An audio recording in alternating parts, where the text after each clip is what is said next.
چلے ان کے پاس چلتے ہیں، کیونکہ آدم علیہ السلام ہمارے باپ ہیں، ہمارے دادا ہیں، اور اللہ نے انہیں اپنے ہاتھ سے بنایا ہے، مٹی سے اپنے ہاتھ سے بنایا ہے، یہ بھی شرف کی بات ہے۔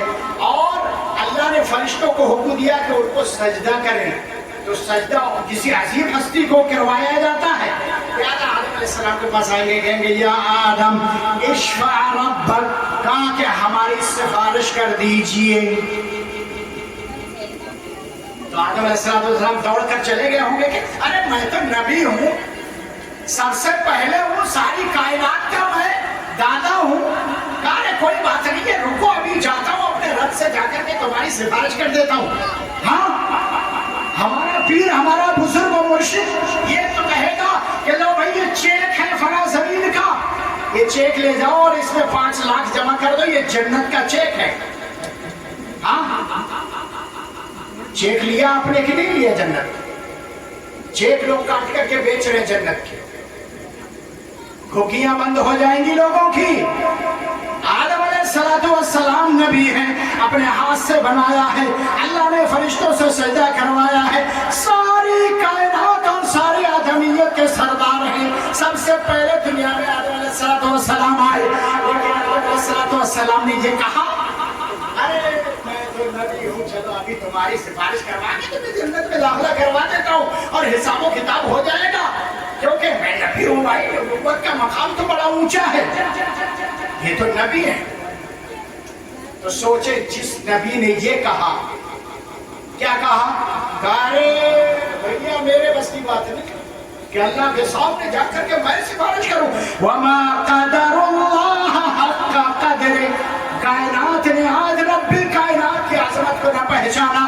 آدم علیہ السلام نے یہ پتا کیا کہ اللہ کی عظمت کیا، اللہ کی شان کیا ہے، فرمایا لیس لی بہا، میرے بس کی بات نہیں ہے کہ میں جا کر کے اس اللہ کے سامنے سفارش کروں۔ کیوں؟ کہا کہ ارے جنت میں اللہ نے مجھے رکھا تھا اور جنت نے مجھے منع کیا تھا کہ اس درخت کے قریب نہ جانا، یہ پھل مت کھانا، میں نے جا کر کے کھا لیا تھا، اللہ کی نافرمانی ہو گئی تھی، جنت سے مجھے نکال دیا تھا، میں کون سا منہ لے کر کے جاؤں گا اللہ کے سامنے آپ کے لیے سفارش کرنے۔ ایک معمولی سی غلطی کس نے کی؟ ہمارے نبی سے ایک معمولی سی لغزش ہوئی، اللہ نے دنیا میں نکال کر کے بھیج دیا، اور اس کے بعد شرم کے مارے امت آ رہی ہے کہہ رہے سفارش کر دیجئے، تو کہتے نا نا نا، میں کہاں اور اللہ کی ذات کہاں۔ وما قدر اللہ حق قدرہ، پہچانو اللہ کی قدر و منزلت کیا ہے۔ تو ہمت نہیں ہوئی، منع کر دیا، کہا اذهبوا الى فلان، اذهبوا الى نوح علیہ السلام کے پاس بھیج دیا، کہا کہ جاؤ ان کے پاس چلے جاؤ۔ نوح علیہ السلام کے پاس گئے، انہوں نے سفارش نہیں کی، انہوں نے بھی منع کر دیا۔ اسی طرح سے ابراہیم علیہ السلام کے پاس گئے اور کہا کہ آپ تو فلاں ہیں، آپ نے یہ کیا ہے، آپ اللہ کے خلیل ہیں، آپ نے یہ سارے کام کیے، لہذا آپ سفارش کر دیجیے۔ ابراہیم علیہ السلام فرماتے ہیں کہ نہیں، اذهبوا الى موسیٰ، کہا موسیٰ علیہ السلام کے پاس چلے جاؤ۔ موسیٰ علیہ السلام کے پاس گئے، وہ موسیٰ علیہ السلام جن کا رولا اس وقت سب جانتے ہیں کہ گئے تو قبطی کو ایک چھاپڑ مارا مر گیا، یہ طاقت تھی موسیٰ علیہ السلام کی۔ اور موسیٰ وہ ہیں جن سے اللہ نے بات کی، وَكَلَّمَ اللَّهُ مُوسَىٰ تَكْلِيمًا، اللہ نے موسیٰ علیہ السلام سے بات کی۔ یہ وہ ہیں جن کو اللہ سے ہم کلامی کا شرف حاصل ہوا، ان کے پاس لوگ جاتے کہتے سفارش کر دیجئے، کہا نا نا میرے بس کی بات نہیں، میں نہیں کر سکتا سفارش۔ کیوں؟ میں نے فلاں کو مار دیا تھا، مجھے مارنے کا حکم نہیں تھا، ایک بھوسا مارا قبطی مر گیا تھا، میں کیسے چلا جاؤں، وہاں میں نہیں جا سکتا۔ اذهبوا الى عیسیٰ، کہ عیسیٰ علیہ السلام کے پاس چلے جاؤ۔ فیاتون الى عیسیٰ، اور عیسیٰ علیہ السلام کے پاس آئیں گے، کہیں گے انت روح اللہ وکلمتہ القاها الى مریم، کہا کہ آپ تو اللہ کا کلمہ ہے، آپ کو اللہ نے مریم کے ذریعہ پیدا کیا ہے، آپ اللہ کا کلمہ ہے، اللہ کی روح ہے، لہذا آپ سفارش کر دیجیے۔ ابراہیم عیسیٰ علیہ السلام بھی کیا کہیں گے؟ لیس لی بہا، میرے بس کی بات نہیں۔ یہ سارے کے سارے معمولی بات ہے، کون ہیں یہ؟ کون